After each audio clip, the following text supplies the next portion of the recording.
What makes a house a home? Over 8 weeks, 21 homes bursting with style and character are competing to be crowned Home of the Year. Tonight, the judges will visit 3 very different homes, scoring each of them out of 10. The home with the highest score will go through to the final at the end of the series. Looking for functionality, individuality and clever design are design legend Hugh Wallace. If a homeowner hasn't got the function and layout of the home correct, they're on a hiding to nothing. Renowned interior designer Deirdre Whelan. I love it when people are brave with colours and textures. And award-winning architect Peter Crowley. As an architect, I'm excited to see clever design in homes all over Ireland. But there can only be one winner. This is Home of the Year. 3 years ago, Darren, Heene and Owen Callahan transformed this Victorian terraced house into a modern 21st century home. We bought the house in 2016. We spent about 1.5 years renovating the house. We knew there was some work, but we probably didn't realise how much work there was actually to do. It's in very bad condition, a lot of mould and damp, and the existing extension needed to be knocked. We kind of got the bug, got used to coming in every day after work and tackling different jobs. The house is very deceptive. From the front, you think it was a single story, but actually when you step in, it has 4 levels in total now. We lowered the floor in the kitchen to give us more ceiling height, and we also lowered the floor in the bedroom to give more height there as well. Felt it was important to keep the old part of the house old, authentic. Putting in all the original features like the fireplace. Salvaged from a skip and stripped it, brought it back to the original. When it came to decorating the house, we have a tight budget, so we got creative and looked online and bought the likes of the coffee table. We have a big chest of drawers in there that we got from my dad. Looks great, I think it really suits the room. So this is our favourite spot because we love this room so much. We had a vision for how it would look, and I think we've truly achieved that. It's a great room to entertain in, to relax in, to chill out in, and I think this room reflects all the hard work that we've put into this renovation. I think overall it's definitely been worth all the hard work because we have a lovely home and it's exactly how we kind of envisaged it. And it was stressful at times, but we're very proud of what we've achieved.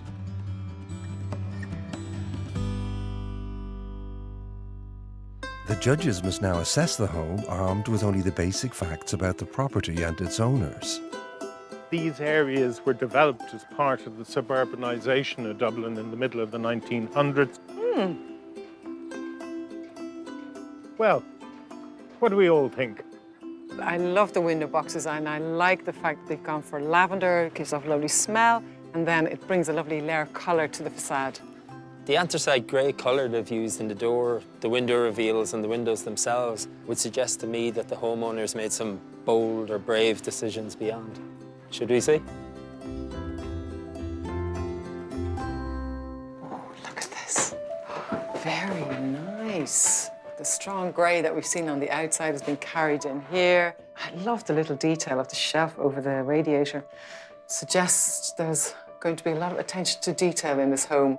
Great to see the original newel posts, the staircase retained. You'd have expected the stairs to run through and stop, but I think there's been a modern intervention where it comes back towards us, which gives us this bulkhead. Should we go on? Let's. This is a gorgeous room. Their favourite spot, and I can see why. This is an easterly room, so there's going to be really nice morning light in here. I like the arrangement of the couches facing each other also. It's quite formal. Absolutely. This would be a very atmospheric room with the fire lit. What a beautiful place to be entertained. I love the colour tones, really striking blue, but it sits really well against the kind of taupey colour on the walls. You get a sense there's a bit of upcycling going on, like the table over here and that beautiful chest of drawers. Deirdre, a lovely, discreet telly. It's kind of in proportion with the room, isn't it? For me, renovated homes are my passion. It's about getting that nuttiness and grain of the original building, and it's about the tactility utility of these homes.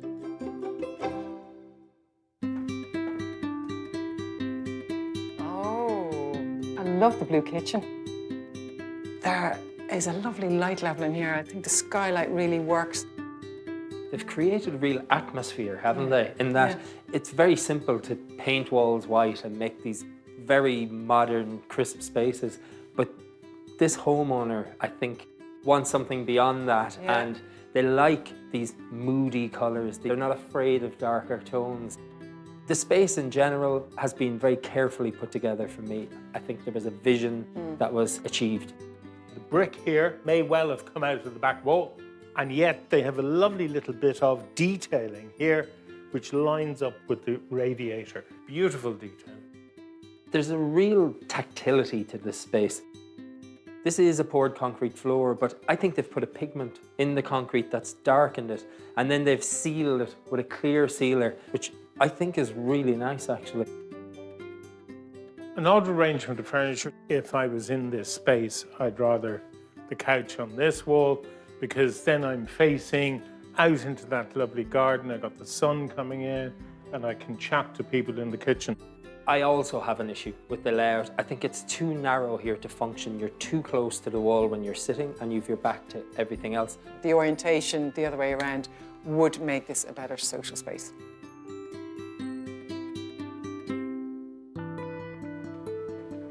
Interestingly, when you look at this home, it's very attainable. Some of the materials are a bit rough and ready, but if anything, that creates the atmosphere and ambiance within the house. You have the master bedroom. Oh, Hugh, wallpaper, you'll be a happy bunny. I'm not fond of the green on the wall. And then the very heavy contrast of the dark navy velour curtains. I prefer that a curtain ties in with the colour of the wall. Yeah, I don't agree with that. No, I But know you don't. I don't agree with that.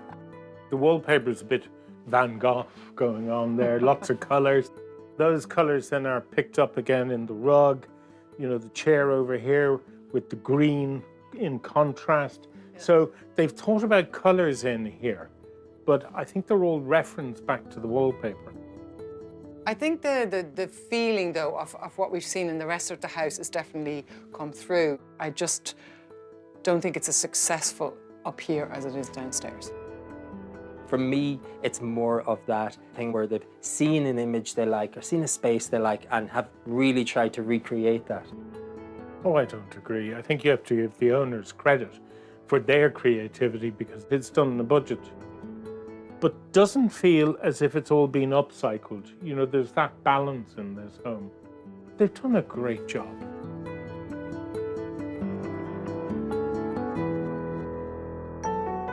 The home will now be marked out of 10.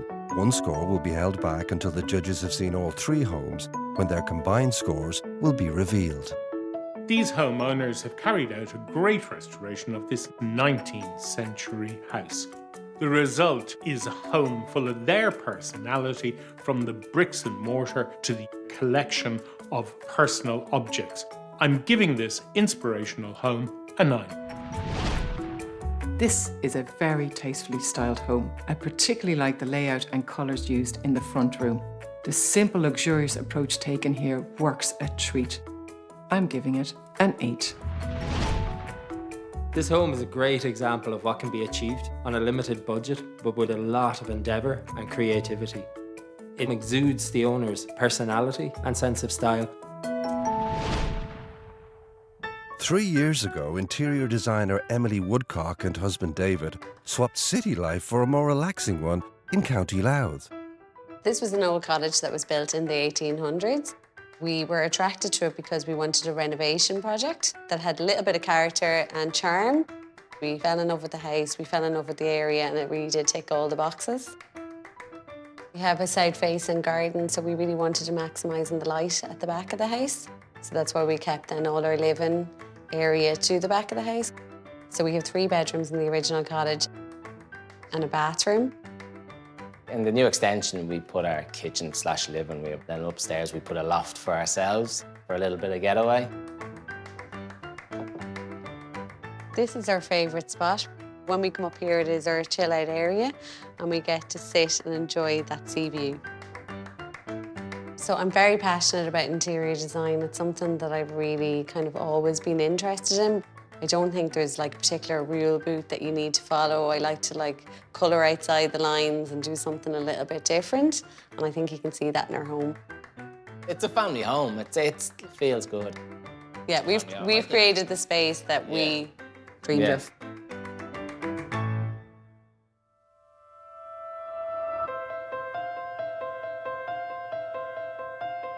Cute little cottage. Look at that. The front door around the corner. The link is made of different materials, so you can see they've used the zinc finish, distressed brick. It's a technique you'd often see architects use to link an old structure with new work. I think it's well judged. Should we go in? Yes.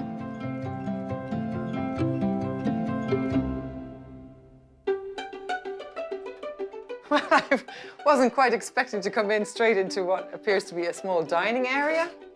I think this is just a transition space between the old and the new.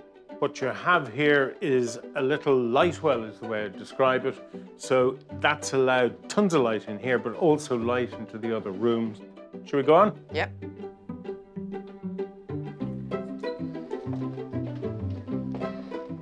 Oh my goodness, look at that. I described this as the family room. Nicely laid out kitchen. You've got quite a bit of different furniture going on in this space. Sort of ye oldie world with that dresser and the plates up there and all the colours. I think Yeah, less too in much. this case Yeah. would be better.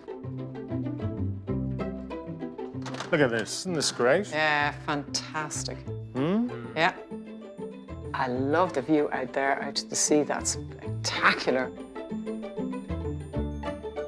I've spotted there's a mezzanine above here.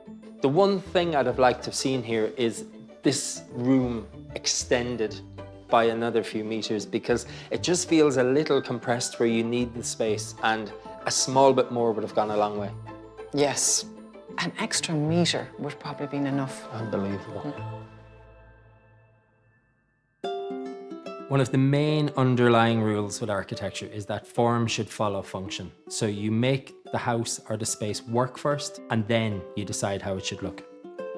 Oh my, didn't expect to see this at all. Complete contrast to what we've seen downstairs. A lot more decadence going on. I can spot the owner's favourite spot. Sitting here, watching the kids play out there. Marvellous view, tons of sunshine. Aren't they so lucky to have that view?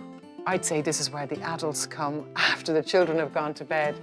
A sense of escapism up here, very much Indian-inspired style. The low couch works well because we're in the attic space, so it's much lower ceiling. I mean, what a brilliant place to relax and unwind and take in that amazing view. Chill out. And chill out, yeah.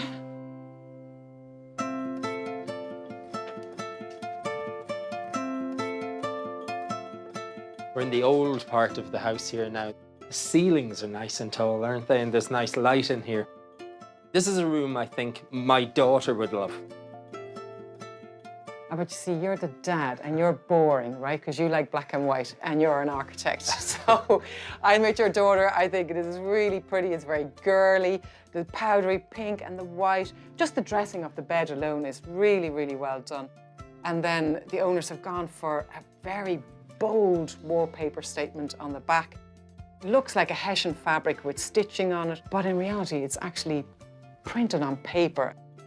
We've got these books here, which are like a set because nobody ever reads them. And I find that difficult, you know. It looks like a great composition and it looks very styled, but it's not the reality. Yeah, but I'd rather the reality.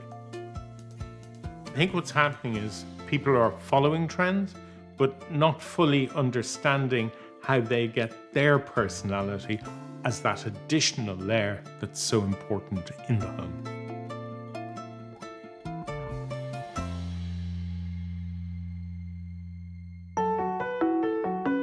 These homeowners have created a very comfortable home for their family. The brick link and the height of the open plan area all work very well. However, the living and dining areas could really have benefited from being a little larger so that they could function with a family.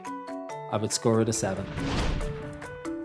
A beautifully restored old cottage. The owner has styled the interior bravely through their use of fabrics, furniture, and objects. I found the amount of styling too much and would like to have seen it more restrained. I'm giving this home a 6. This pretty cottage has been carefully extended to create a home for a young family starting out in life. The owner here obviously enjoys styling and designing their home. Interior designer Liz Balbirnie and her husband Ian Switzer bought a site in Dublin over 3 years ago and set about creating their dream home. I knew for years that I wanted to build my own house and I wanted to do it in this style.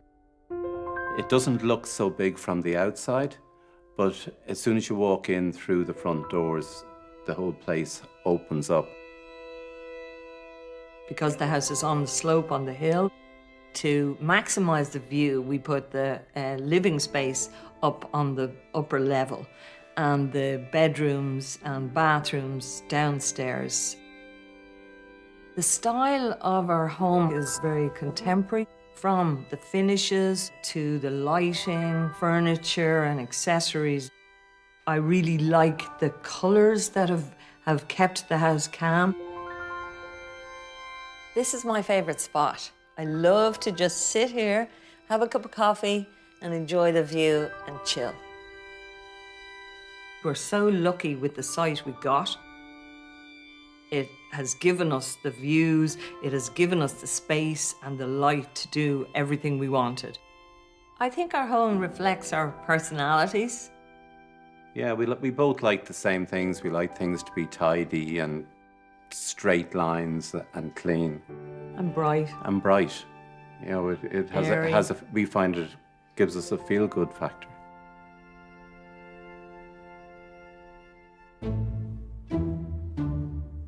Really tranquil setting, isn't it? Yeah.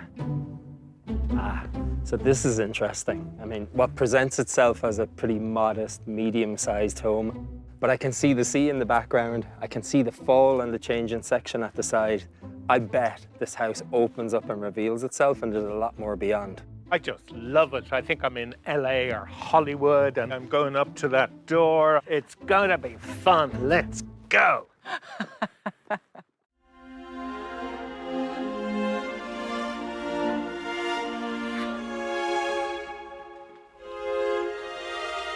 Wow. Yes. I really like the fact that you come in straight from the front door into this really generous open plan area, very crisp white kitchen. It is very monochromatic, very nice. I think we've got something really, really interesting on our hands here. There's a real understanding of how you get light into this home. We're looking north on the elevation out to the sea, and so they've created this lovely terrace to the south, which captures all that light, and I've got a lovely seated area which is secluded away from the road because of the hedging. A really great lounge area. You get the benefit of being able to enjoy the view, as well as nighttime you might want to watch the TV. I'd say when you get friends around, you can fit them all on the couch. I think the open plan space is very successful, actually. Each element, the kitchen, the dining, the living, they all belong in their own space here, and they all fit. The proportions are very good. I think it's well thought out and well executed. They're obviously avid collectors of pieces of sculpture, and in fact, this home is here to present those in the very best surroundings, which they've done. Oh, look at that. Oh, look at this. The owner's favourite spot. Oh my God, that's amazing, isn't it? What a view. I love this now. I think this is a really good choice. I always think a window seat is a really great way to take advantage of a space where you would have had no functionality. I think it works really, really well. There are a lot of reflective surfaces in here. I think it needs another layer of colour and texture in here.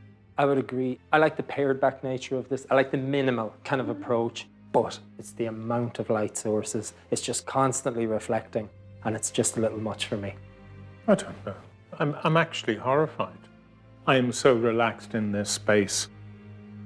Should we go downstairs and see what we have below? Let's. The architecture in this home is simple because of the material palette, which is quite small, but the exceptional design detailing throughout this house makes it amazing. Wow. What we had upstairs, we get down here as well. You've got a lovely carpet here, a bit of luxury. Love the headboard. It's in velour. Usually bedrooms are sited on the upper floors, but in this instance where they had this incredible steep site, they've put the living up above, which was a great decision. We're right down at the garden. Should we go outside? Yeah.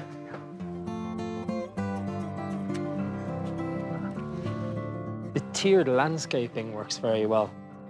I have to say, I really like the planting that's been brought into the garden here. Lovely colour tones, soft purples and whites, and it's very elegant. Even here you have a little piece of sculpture. You know, this home now is up there for me.